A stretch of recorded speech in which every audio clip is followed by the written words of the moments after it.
Hello and welcome to the show. Now, every vehicle in Forza Horizon 3 is given a PI rating or performance index rating. This is the game's way of calculating a vehicle's overall performance. It takes into consideration speed, handling, acceleration, launch and braking to generate a number at the end of it all. Is it a perfect system?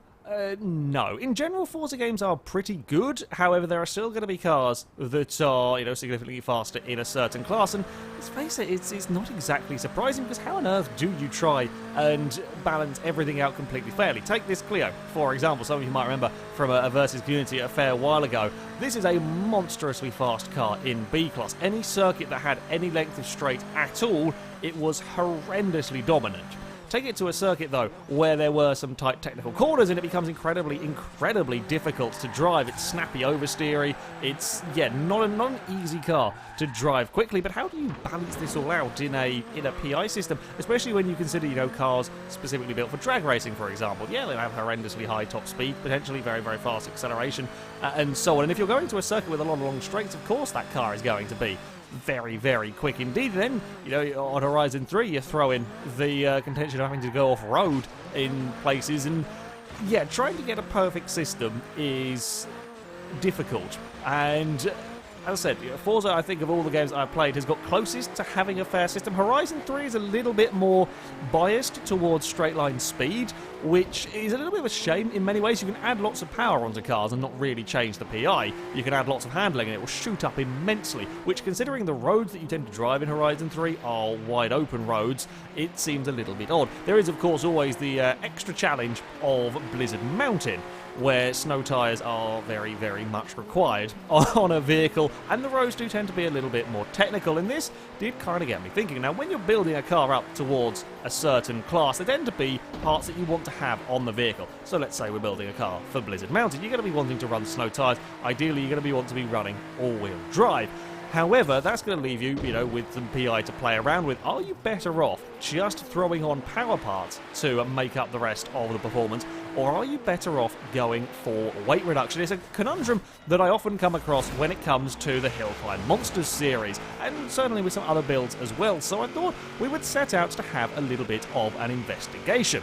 I would build up 3 very different cars and tackle this Devil's Corners hill climb course. We're starting with a Camaro. Now, this car was built in 2 different ways. So the basis, convert the car to all-wheel drive, put the car on snow tyres, have the tyres as big as possible, race brakes, rally suspension, etc. were all put on the vehicle. When I had all of the parts that I wanted, all of the required parts, if you like, I then had one car that I just put weight reduction on the vehicle, and then I had one that was literally shoved as much power into the car as I could. I think I might put probably a couple of power parts on the one with weight reduction, just to make up to the top of the class and so on. With the weight reduction, the car at 600 horsepower at 3,000 pounds, or going pure on power, had 844 horsepower at 3,800 pounds.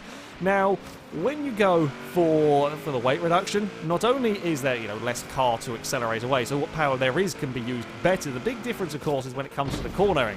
There is simply less weight to have to throw about through this turn. There's a lot less. There's 800 pounds less weight in the Camaro to throw through the turns. And your only plus side is, of course, you have got a huge amount of power to try and accelerate it out of the way. So, kind of on the face of things, it would look as if the weight reduction might be the better way to go, because your car is not only going to accelerate potentially that little bit better, but there's so much less weight to get through the corners. So power to weight ratio might be very similar between them, but it's that less weight through the corners that is more significant. Now, the second vehicle that would have a go up here was the new Honda Civic Type R.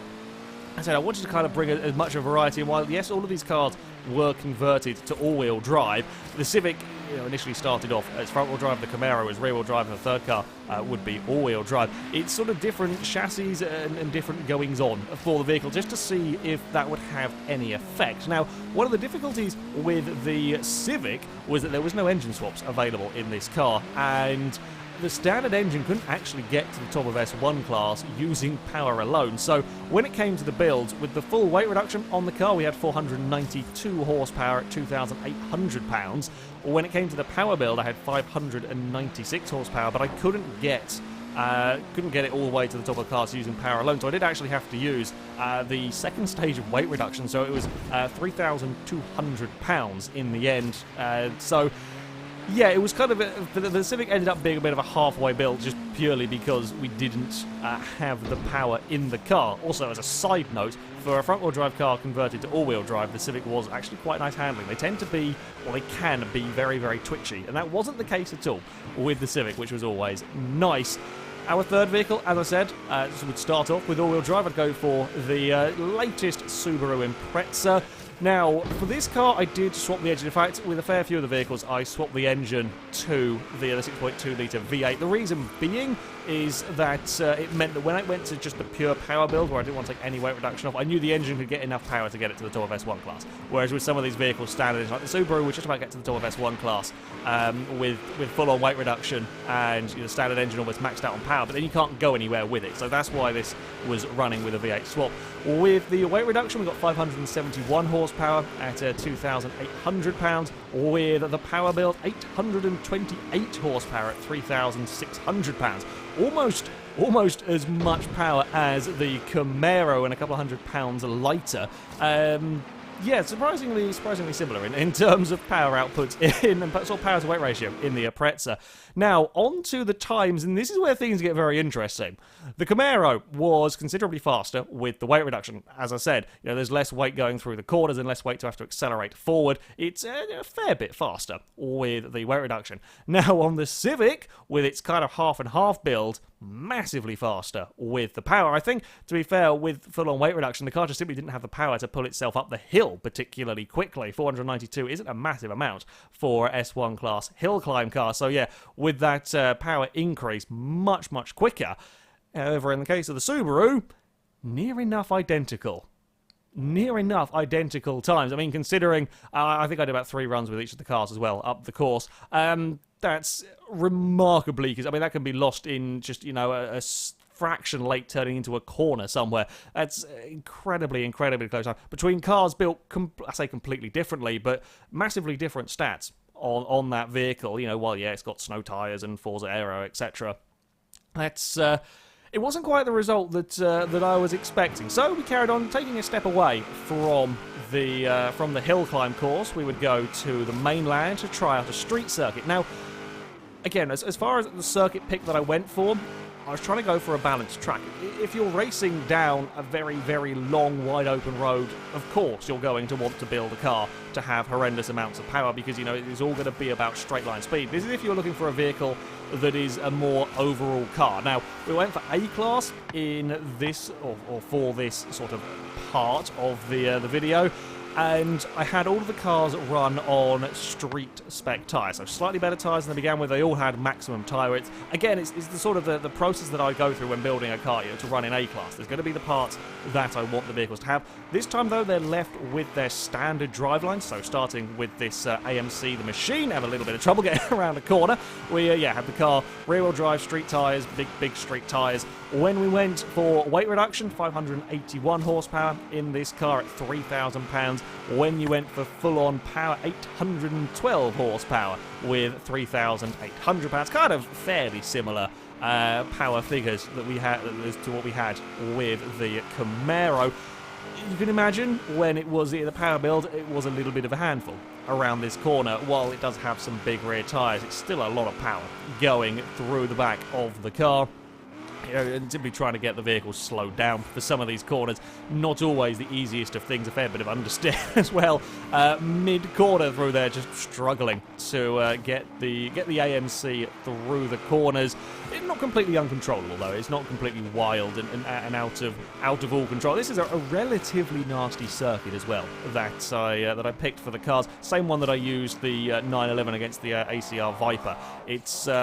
Yeah, one of the more demanding circuits. Forza does like to have very, very fast circuits, and that's why often, you know, very, very powerful cars are the way to go, because 80% of the circuits are very, very quick. And when you come to a track like this with a too out of control car, it can be very difficult. Now, our next vehicle, we would be sticking with a Honda Civic. This is a slightly older Type R. This was always likely to be a little bit of a tough one for A-Class. When you start getting up towards, you know, A-Class with front-wheel drive cars, you've got a lot of power. You're asking an awful, awful lot of the front wheels, because, you know, they've got to deliver all of the power, do all of the turning, most of the braking, and that's a lot for just 2 tyres, and often 2 tyres that aren't massively wide to have to try and deal with. With the weight-saving build, it was 497 horsepower. This is an A-Class, remember, 497 horsepower at 2,200 pounds. That is a pretty damn big power-to-weight ratio in the little Civic. Didn't need an engine swap either with this car. When we went for the power build, 719 horsepower. Yeah, that is a hell of a lot for front-wheel drive to be managing with it. It's not on full race tyres. 469 torque as well with that power build at 2,700 pounds. So still, that's a big power to weight ratio on this car. I was concerned that with the Civic, it would simply just be too crazy amount of power for a front-wheel drive to deal with. Not so much, you know, the differences between going for power and weight in this. When I realised how much power this car was going to be getting in A-Class, I thought that the front-wheel drive just wouldn't, you know, be able to cope with it through the corners. Did do a surprisingly good job, I will give it that, for being controllable. And finally, for our all-wheel drive vehicle, went for a Toyota Celica, the GT4. A car that I've never, ever, ever got on well with, particularly in terms of Forza. You can never build a fast one. I went for the older spec GT4 as well, the older model GT4. You can never get to work particularly fast in Forza 6, but that doesn't really matter, because again, this is all about comparing the actual, you know, the 2 builds of the car, not how fast the car is in A-Class. You know, as I said, you might end up building these cars completely differently for different races within A-Class, but this is just comparing the 2 different parts. Now, with this vehicle, kind of the statistics on it weren't hugely changed. With the weight reduction, it was 444 horsepower at 2,800 pounds. With the power, it was one of the least powerful vehicles that we had, 589 horsepower, far less power than you got from the Civic at 3,300 pounds. So yeah, so looking at it power to weight ratio wise, it doesn't seem massively in favour, I would say. I mean, that's sort of 500 pounds for only just a bit over 100 horsepower. It is not a huge amount of power gain from the Celica. Again, a relatively nice car to drive, actually. Didn't have any real major problem with this car in either of the specs. And as we have seen before a little bit, certainly in terms of the power, not the most impressive. All-wheel drive cars can sometimes struggle with the Forza PI system, but the lap time-wise were interesting. Again, the machine, practically no difference between the weight and power. The Celica was exactly 0.4 of a second faster with the power build. I'm surprised by that difference, considering the power to weight ratio did not look particularly great for the power build. However, yeah, it did go a fair bit faster. The Civic, despite having horrendous amounts of power through those front wheels, is only a tenth down on that power build. That is very, very minute differences over the course of the lap between all of these cars. With 0.4 of a second being the biggest gap, that's really not very much at all. These are not the results that I was particularly expecting. Also, interesting to see the Civic go faster than the machine. Not that it's particularly relevant. The front-wheel drive Civic going quicker than the machine is a little bit of an unexpected one as well, with all of that horrendous power. There was just, absolutely nothing in terms of the cars drove differently between the power and weight builds. However, where one lost time, the other gained time, and so on over the course of the lap around this Archway Medows circuit, it was next to no difference.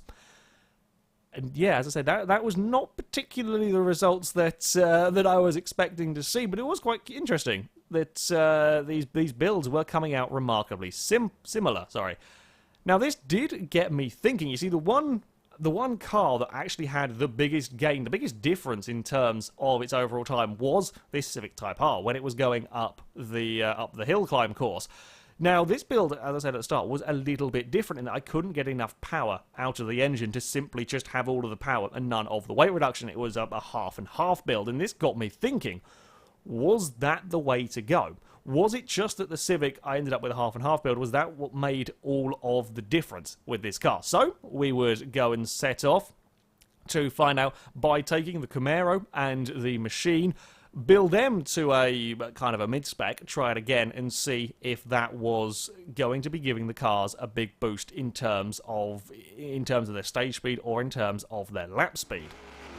With their new mid-level builds, the Camaro and the Machine would be driven around their respective circuits to get their time. Now, in the case of the Camaro, when we went for stage 2 of the weight reduction, it meant we could get 733 horsepower in the car, so about 110 less than we got from the power build. Interestingly, only 17 less torque. It's not much to have lost, and it saved about 300 pounds of weight, which is not a bad amount to have saved, certainly. In the case of the Machine, again, fairly similar kind of amounts of power decrease, just over 100 horsepower. In that case, the Machine went from 812 to 693, the Camaro 843 to 733, so yeah, fairly similar amounts of decrease. The Machine lost a little bit more torque, just over 100 torque, down to 616 from 722, both almost identical in terms of weight loss at 300 pounds. They both came out at very similar weights, 3,490-ish.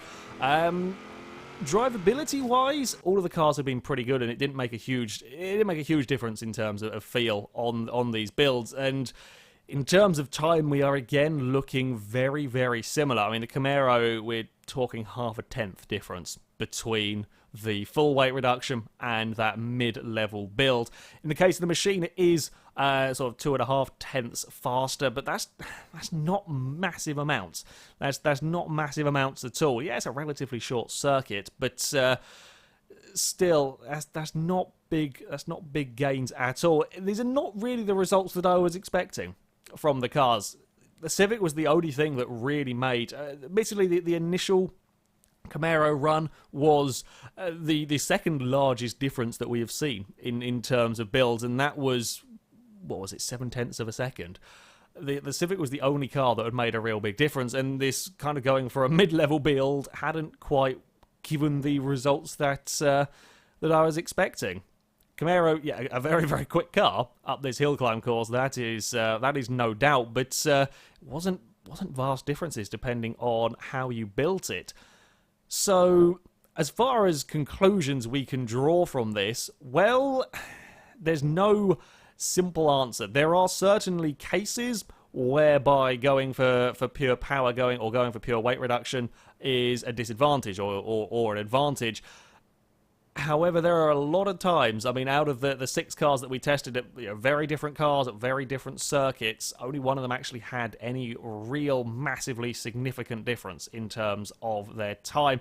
Now, of course, if you are building a vehicle for a specialized sort of event, yes, you're going to want to tailor your car to that. I'm not saying that you're always going to be better off doing something because you've got to build a car to the event that you're running. But in the case of these that are kind of an overall car, it really isn't making a huge amount of difference. You've really got to take it on a car-by-car basis. There are some vehicles in which weight reduction really doesn't seem to make a huge amount of difference to the PI. In that case, then of course you want to throw on the weight reduction. If it's only making kind of 10, 15 PI difference and saving a fair amount of weight, absolutely go for it. If it's making 100 PI difference, I doubt it's going to make that much, but if it's making a huge amount of difference, maybe you want to rethink that and go focus on power. Yeah, really take it on a car-by-car basis, and if you can get a huge amount of power in the car, don't necessarily need weight reduction, but don't be afraid to go for weight reduction thinking you have to have a huge amount of power to make up lap speed, because that simply isn't the case with these cars. It wasn't, that wasn't the case whatsoever. It was, remarkably similar between them. So there we go. Yeah, as far as power versus weight go, it is very, very much down to the car, and in most cases that we've had here, pretty damn equal. That, though, is going to be it for this video. Thank you very much for watching, and until next time, goodbye.